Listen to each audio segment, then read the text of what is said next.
From season 3 के ending में सब कुछ कंप्लीटली आउट ऑफ कंट्रोल हो जाता है। बॉयड और उसके साथी समझ जाते हैं कि ये टाउन सिर्फ एक प्रिजन नहीं बल्कि एक डेडली ट्रैप है जहां हर राज किसी नए हॉरर को जन्म देता है। टैबिथा को शॉकिंग ट्रूथ मिलता है जो पूरी मिस्ट्री को और कंफ्यूजिंग बना देता है, जबकि मॉन्स्टर्स पहले से ज्यादा पावरफुल और ब्रूटल नजर आते हैं। लास्ट मोमेंट्स में एक ऐसा ट्विस्ट आता है जो क्लियर कर देता है कि असली नाइटमेयर अभी सिर्फ शुरू हुआ है। अगर आपने पिछले सीजन्स नहीं देखे तो उनका लिंक डिस्क्रिप्शन में मौजूद है और खून फ्लिक्स को सब्सक्राइब करना मत भूलना।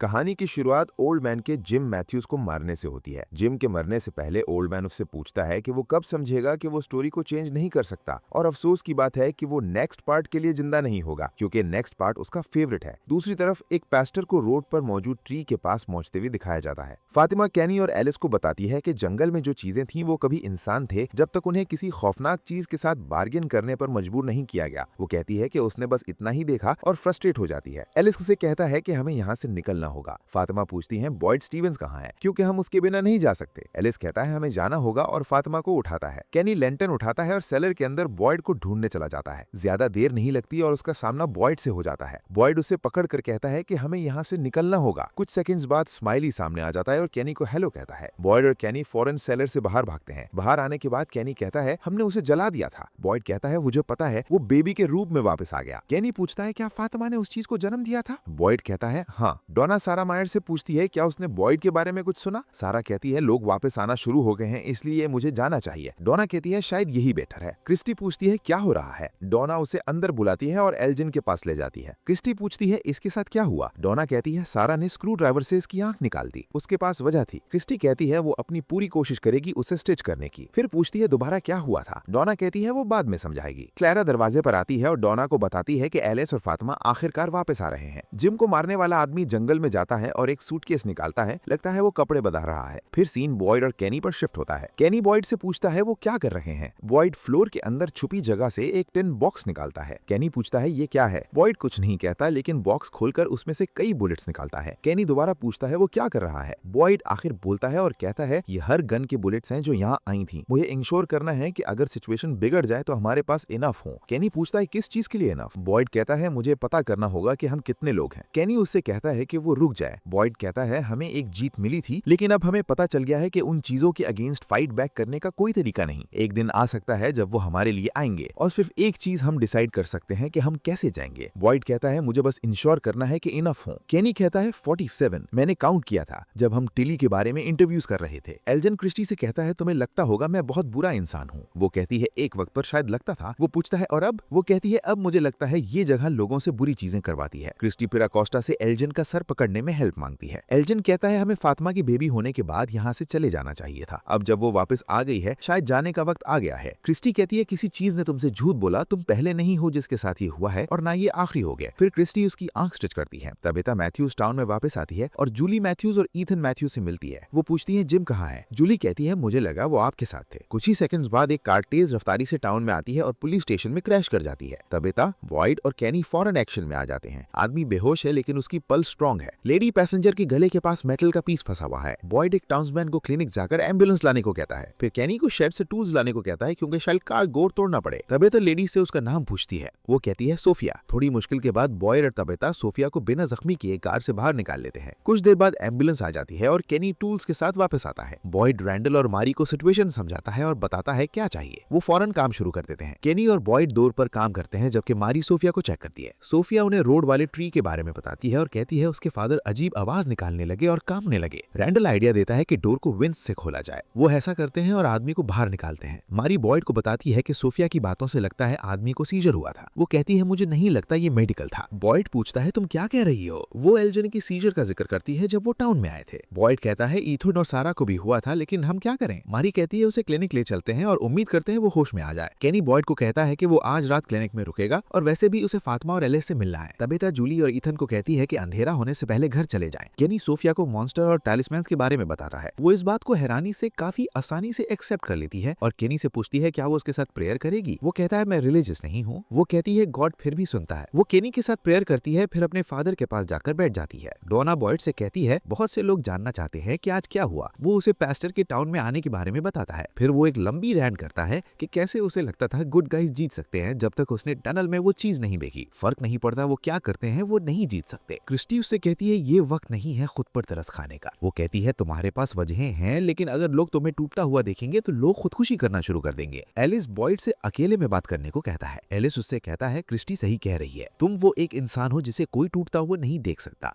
बॉयड कहता है मैं और नहीं कर सकता और ज्यादा टूट जाता है। एलिस उसे हक करता है। तबिता, ईथन और जूली दरवाजे पर क्रैशिंग की आवाज सुनते हैं। जब वो देखने जाते हैं तो किचन में चीजें उड़ने लगती है और शेल्फ्स खुद से खुलने और बंद होने लगती है। क्लिनिक में कैनी सो रहा होता है और सोफिया अपने फादर पर हाथ रखकर उसे उठने का हुक्म देती है। वो उठ जाता है। सोफिया उसे कहती है कि ये सब तुम्हारे लिए बहुत कंफ्यूजिंग होगा, लेकिन जरूरी है कि तुम समझो कि तुम्हारा एक बहुत इंपॉर्टेंट रोल है एक बहुत स्पेशल स्टोरी में। इसी वक्त एक शॉर्ट फ्लैशबैक दिखाया जाता है जहां जिम को मारने वाला आदमी सूटकेस यूज करके सोफिया में ट्रांसफॉर्म होता है। फिर वो पैस्टर के साथ राइड लेती है। वही थी जिसने उस आदमी को सीजर दिया और पुलिस स्टेशन में क्रैश करवाया। सोफिया उस आदमी से कहती है काश तुम नेक्स्ट पार्ट के लिए जिंदा रह सकते, क्योंकि अब सब लोग एक दूसरे को बर्बाद करेंगे। फिर वो उसका गला दबाकर उसे मारना शुरू कर देती है। इसी पर एपिसोड खत्म हो जाता है।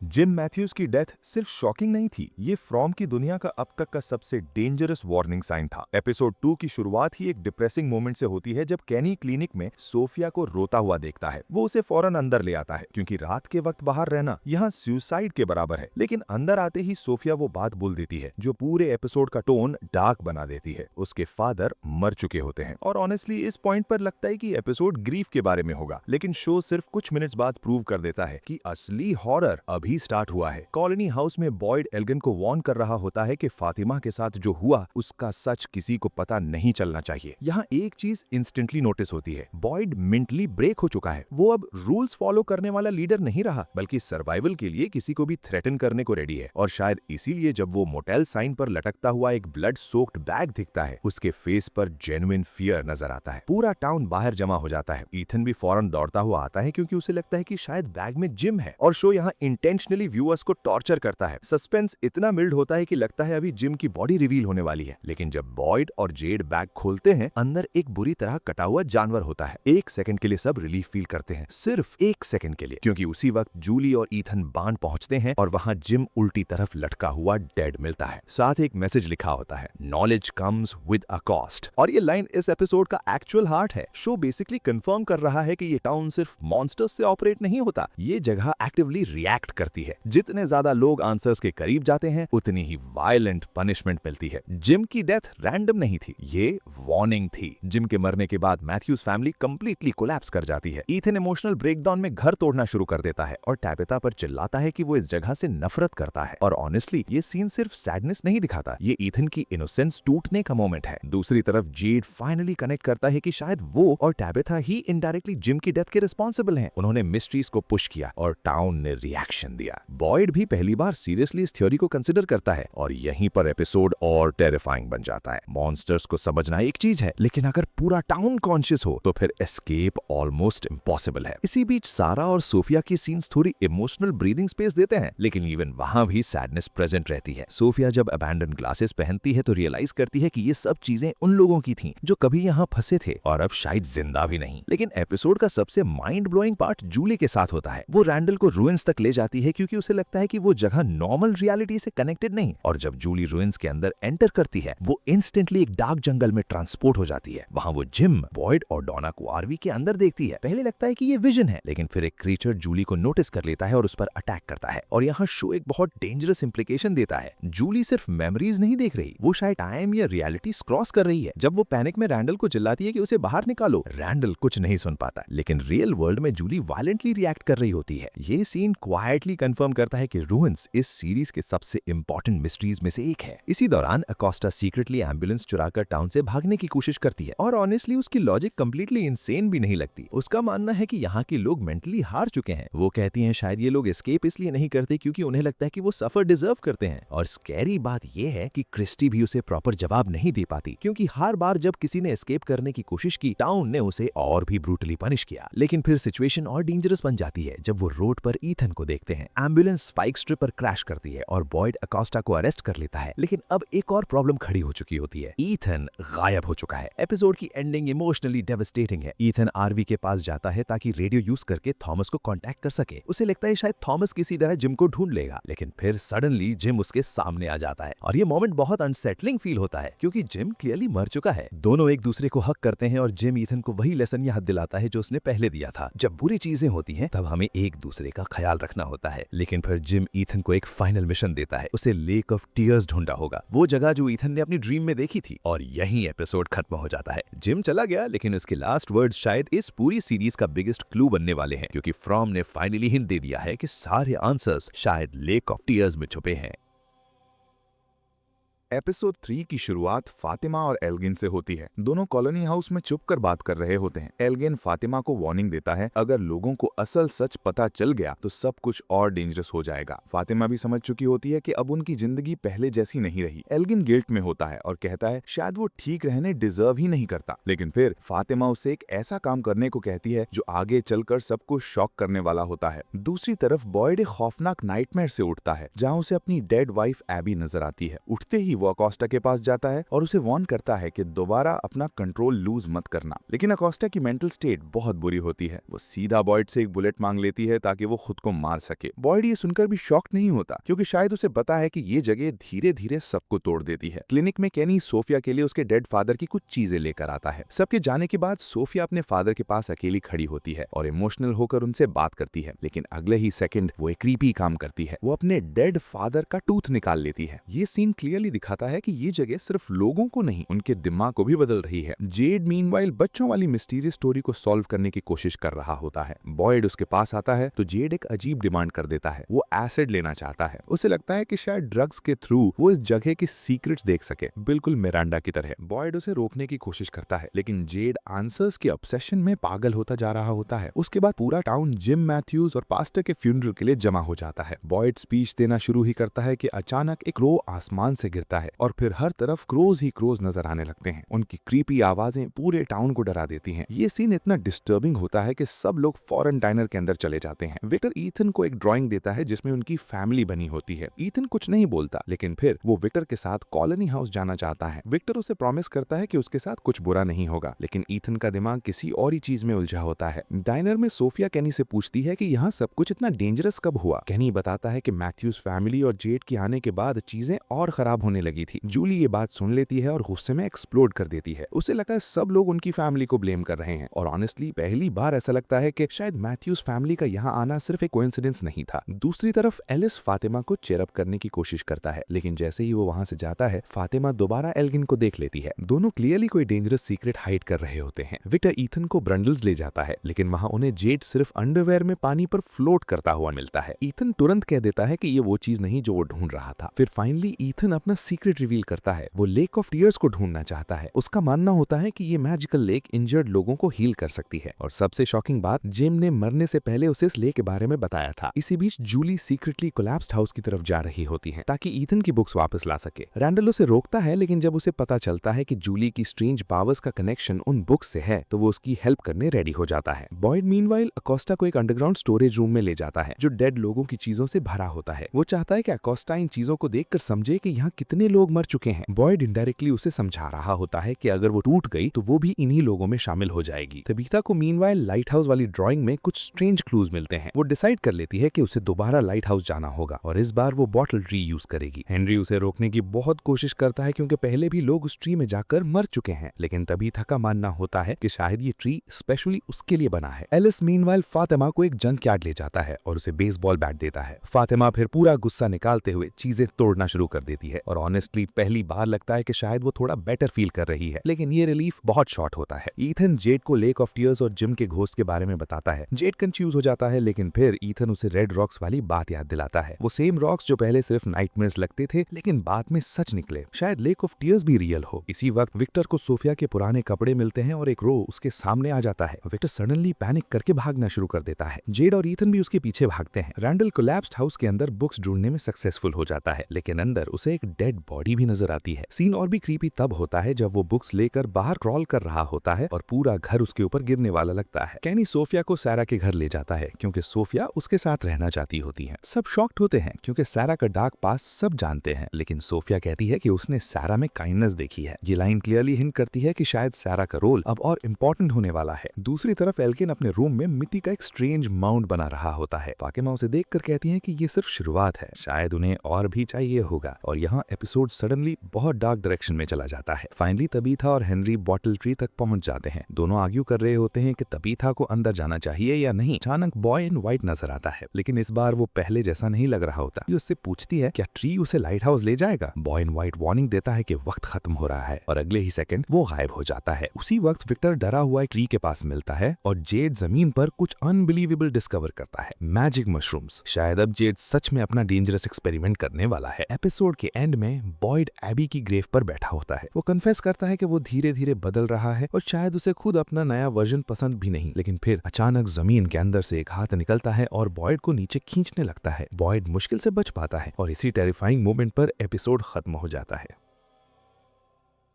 एपिसोड 4 की शुरुआत पुलिस स्टेशन से होती है, जहां बॉयड स्टीवेंस और बाकी सब लोग उस मिस्टीरियस येलो सूट के बारे में बात कर रहे होते हैं जो विक्टर को मिला था। बॉयड को लगता है कि क्रीचर्स ने वो सूट जानबूझकर छोड़ा है, जैसे वो कोई मैसेज देना चाहते हो। हेनरी कहता है वो विक्टर से अकेले बात करेगा। जैसे ही वो चला जाता है, डॉना पूछती है क्या हेनरी को मिरांडा और ताबिथा के कनेक्शन के बारे में पता है। ताबिथा अभी भी कंफ्यूज्ड होती है और कहती है हमें नहीं पता ये सब रियल भी है या नहीं, लेकिन जेड फौरन कह देता है ये सब रियल है और ऑनेस्टली उसकी आंखों में पहली बार सच में डर नजर आता है। बॉयड फिर एक डेंजरस प्लान बताता है। उसका मानना होता है कि शायद आंसर्स टैबिथा के दिमाग में छुपे हुए हैं, इसीलिए वो जेड को मशरूम्स लेने देने वाला होता है, क्योंकि boy in white already warning दे चुका है कि उनका वक्त खत्म हो रहा है। दूसरी तरफ सारा मायर्स और सोफिया के दरमियान एक इमोशनल सीन होता है। सारा उससे पूछती है कि उसके डार्क पास्ट के बारे में जानने के बाद भी वो उसके साथ क्यों रहना चाहती है। सोफिया कहती है क्योंकि उसने सारा में काइंडनेस देखी है। उसके फादर कहते थे कि सिर्फ अच्छे लोग ही अपनी बुरी गलतियों से टॉर्चर होते हैं। ये लाइन सारा को अंदर तक हिला देती है, लेकिन फिर कुछ क्रीपी होता है। जैसे ही सारा किचन में जाती है, सोफिया खुद से अजीब बातें करने लगती है और नेक्स्ट सेकंड सारा अचानक दर्द से जमीन पर गिर जाती है। ताबिथा मीनवाइल जेड से ईथन और जंगल वाली बात पूछती है। जेड बताता है कि ईथन ने जिम मैथ्यूज को देखा था और जिम ने उससे लेक ऑफ टीयर्स ढूंढने को कहा है। ताबिथा फौरन कहती है कि लेक रियल नहीं है, लेकिन जेड का जवाब और भी डिस्टर्बिंग होता है। ईथन के लिए वो रियल है और ये जगह ऑलरेडी प्रूव कर चुकी है कि इमेजिनेशन और रियलिटी के दरमियान लाइन बहुत पतली है। थोड़ी देर बाद ताबिथा ईथन को रेडियो पर जिम से कांटेक्ट करने की कोशिश करते हुए देख लेती है।